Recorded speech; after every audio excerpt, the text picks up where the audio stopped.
Hostel की रात। ये कहानी उदय की है। उदय की एक्साइटमेंट उसके चेहरे से साफ झलक रही थी।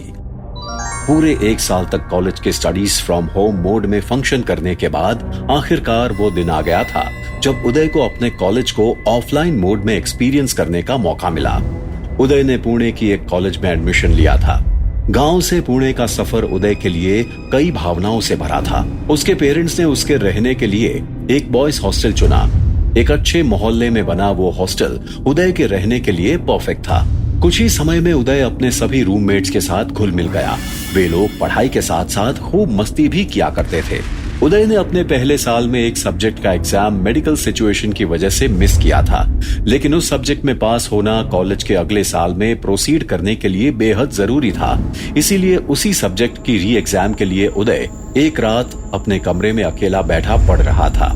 उसके सभी रूममेट्स सो चुके थे और उदय अपने स्टडी टेबल पर बैठा पढ़ाई कर रहा था। उसे गाने सुनते हुए क्वेश्चन सॉल्व करना पसंद था और वो अपने कानों में ईयरफोन्स लगाते हुए गाने सुन रहा था। अचानक उसके गाने चलते चलते बंद हो गए। उसने अपने फोन को उठाकर देखा तो उसकी बैटरी खत्म हो गई थी। उदय फोन को चार्जिंग पर लगाने के लिए उठा तो उसे किसी की सिसकियां सुनाई दी। उदय को लगा कि शायद कोई औरत धीमी आवाज में उसके कमरे के बाहर रो रही थी। वह आवाज पहले तो बहुत दूर से आ रही थी, पर धीरे धीरे उदय को वह आवाज और स्पष्ट सुनाई देने लगी, मानो वह रोती हुई औरत उसके करीब आ रही हो। उदय उस आवाज का स्रोत ढूंढने की कोशिश करने लगा और कमरे के बाहर कॉरिडोर में देखने लगा। कॉरिडोर में बिल्कुल अंधेरा था, पर वह सुनिश्चित था कि आवाज कॉरिडोर से ही आ रही थी। एक बॉयज हॉस्टल में किसी लड़की की रोने की आवाज आना अजीब था। उदय यही सोच रहा था कि उसे पायल पहने किसी के चलने की आवाज भी सुनाई देने लगी। उन पायल पहने पैरों के कदम उसकी तरफ बढ़ते हुए सुनाई दे रहे थे, पर उदय को कुछ भी नहीं दिख रहा था। कदम तेजी से उसकी तरफ बढ़ने लगे और कुछ ही पलों में एक काला साया उसके सामने से होते हुए निकला। उदय एकदम से घबरा गया। फिर वो आवाजें कॉरिडोर में ही कहीं खो गई। उदय को कुछ समझ नहीं आ रहा था। उसे अभी एग्जाम के लिए भी पढ़ना था। फ्रेश होने के लिए वह बाथरूम में चला गया। ठंडे पानी से मुंह धोकर उदय शीशे के सामने अपना मुंह पोंछने लगा। जैसे ही वह तौलिया उसकी आंखों से हटाया, उसे शीशे में अपने ठीक पीछे एक बेहद भयानक औरत लाल साड़ी पहने हुए दिखाई दी। उसकी चमड़ी सड़कर काली पड़ गई थी और उसकी आंखों से आंसू बह रहे थे। उदय उसे देखते ही जोर से चिल्लाया और बेहोश होकर नीचे गिर गया। उसकी चीख सुनकर उसका रूममेट सनी जाग गया। उदय को जमीन पर गिरा हुआ देख वह भी घबरा गया। उसने उदय को उठाकर बिस्तर पर लेटाया और उसके मुंह पर पानी के छींटे मारकर उसे होश में लाया। होश में आते ही उदय कुछ बड़बड़ाने लगा। बाहर कॉरिडोर में वो पायल की आवाजें, वो लाल साड़ी वाली औरत। सनी को उदय की कोई भी बात समझ नहीं आ रही थी। उदय का शरीर बुखार से तप रहा था। सनी ने उसे बुखार की गोली देकर सोने को कहा। सनी की नींद अब उड़ी हुई थी और उसे उदय की भी चिंता हो रही थी। वह उदय की बातों के बारे में सोच ही रहा था कि उसे भी कॉरिडोर में किसी के पायल पहनकर चलने की आवाज आई। वह एकदम चौंक उठा क्योंकि उदय भी ऐसी ही आवाज के बारे में बात कर रहा था। सनी उस आवाज के पीछे पीछे कॉरिडोर में जा पहुंचा, पर उसे वहां कोई भी दिखाई नहीं दिया।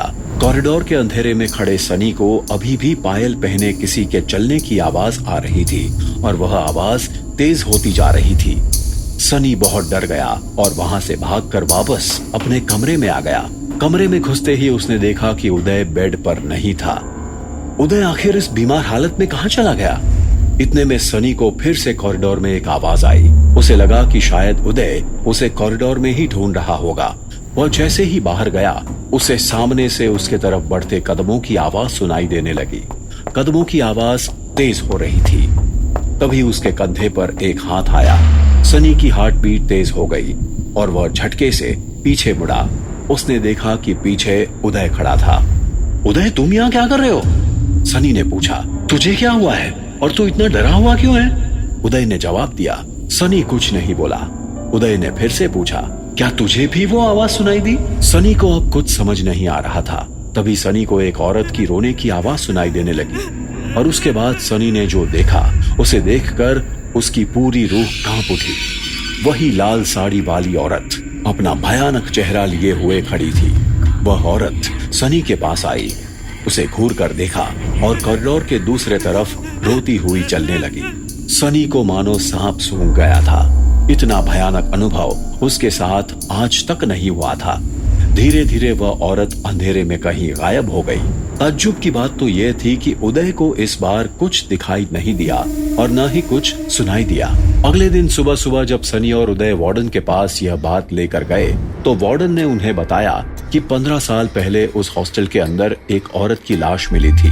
किसी को भी उस औरत के बारे में कुछ नहीं पता, पर तब से कई बच्चों ने रात के समय कॉरिडोर में एक लाल साड़ी वाली औरत को देखा है। साथ ही कई स्टूडेंट्स ने यह भी दावा किया है कि उन्होंने देर रात में किसी औरत की रोने की आवाजें और पायल की आवाजें भी सुनी है। वार्डन ने यह भी बताया कि उस औरत ने कभी किसी को नुकसान नहीं पहुंचाया है।